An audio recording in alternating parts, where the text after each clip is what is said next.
This is a little unusual because this is about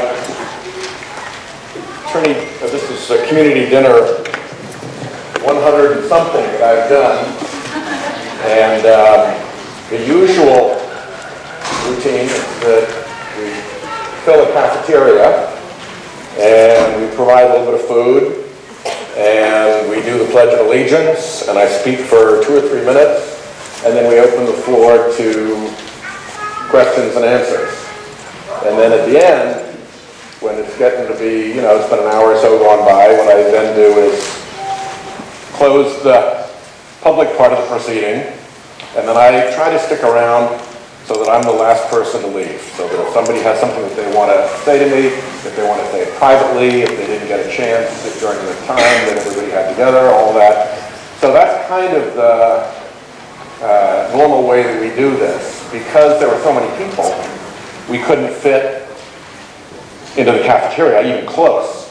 So we took the biggest place we could, which is the auditorium. And so that's why we're in this circumstance now. So I think probably, since we're all here, there's no reason not to get started. So.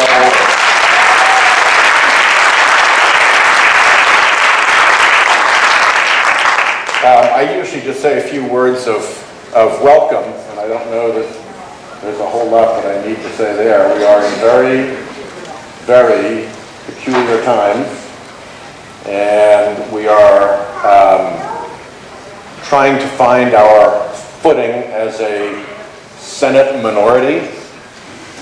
The only thing more distressing to me on election night than the outcome of the presidential election was that we didn't take the Senate back and have a Democratic Senate and have Chuck Schumer as majority leader. And the way in which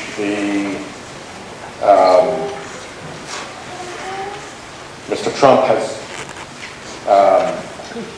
spent his first week gives me no comfort and no assurance that we're going to be headed in a very good direction very soon. And so it's kind of doubly distressing when I think of what might have been and the things that we could be doing with President Clinton and Majority Leader Schumer, even if we still had Paul Ryan over in the House of Representatives. So there are only a few ways that we get out of this. One way is under the Constitution to impeachment.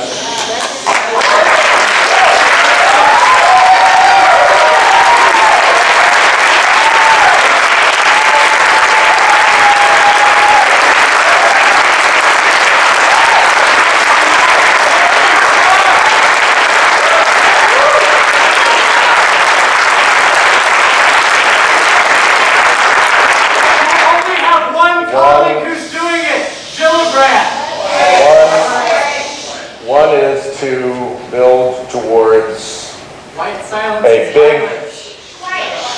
big win in 2018. Now, on that, we have some pretty bad numbers in the Senate, with 25 Democratic senators running for election. 10 of them running in states that Trump won. And if we lose 8 of those seats, then we come out of 2018 with the Republicans holding a 60-vote, filibuster-proof, cloture-granting majority in the Senate. So to me, it's really important that we defend those seats. And the real opportunity for gains might very well be on the House side. So what we really need to do, I think, is to figure out where the 50 or 60 potential swing districts are in the House. And then really, really work them in 2018 and leading up to it, so that we don't have Speaker Ryan or Speaker Pelosi or whomever it is. And we now have a House that is in Democratic hands and will resist Trump and could even, if it wished, open the proceedings for an impeachment of Trump.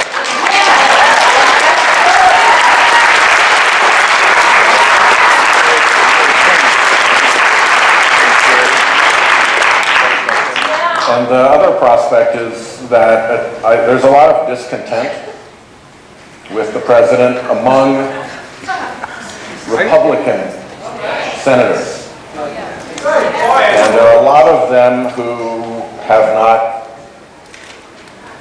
made their move yet. They're waiting to see how this works out. I think this first week has made them even more nervous. But at the end of the day, anything that we do is going to have to be done in a bipartisan fashion between now and 2018. Yes, there are not.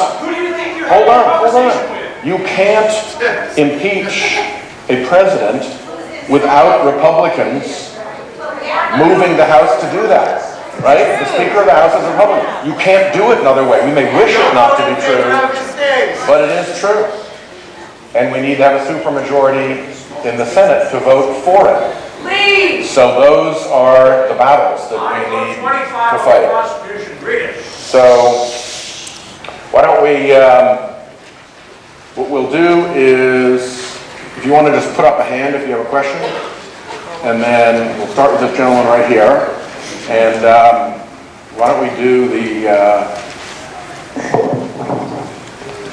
the mics up and down the aisles so that everybody can hear you. And we'll take it from there.